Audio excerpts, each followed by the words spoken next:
isolation. Nous tous on comprend ce que veut dire par isolation, n'est-ce pas? Donc, mais sinon, déjà, mon temps est en train de finir, je vais aller plus vite. Donc, isolation. Donc, est-ce que vous avez déjà vu une situation, ça peut être dans l'école, dans la famille, ou bien les camarades de ceci, d'un autre camarade. Donc, le camarade vient vers vous, dit que non, on ne veut pas que vous ayez dans notre groupe. Donc, on ne vous veut pas. Donc, c'est un peu des choses comme ça. Donc, c'est très important.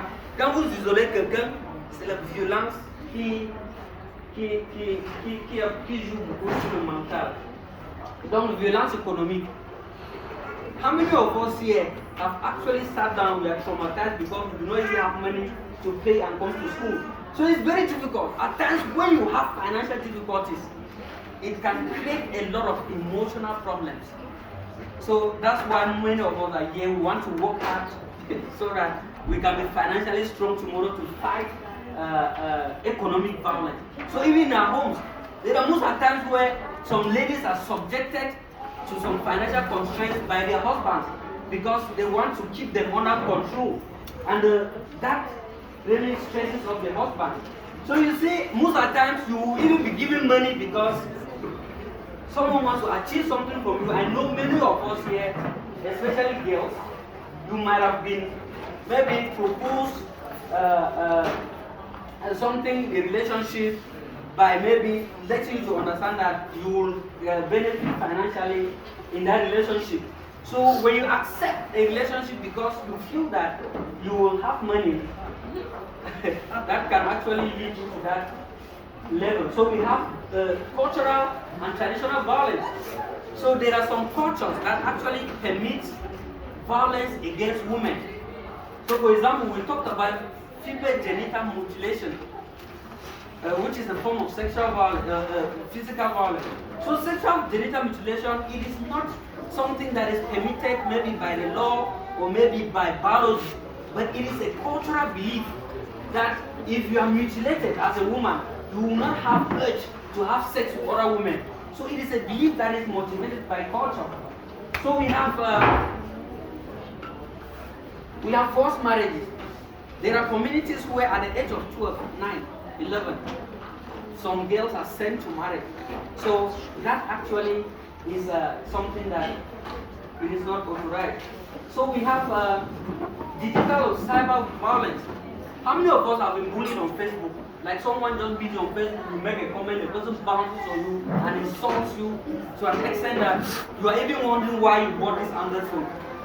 So it is very common today on social media. And recently we saw some of us started joining Telegram because we wanted to watch videos of a guy in Equatorial Guinea. You will not know why the pictures or maybe those videos were shared. The videos were shared in order to make violence on the guy and on those women.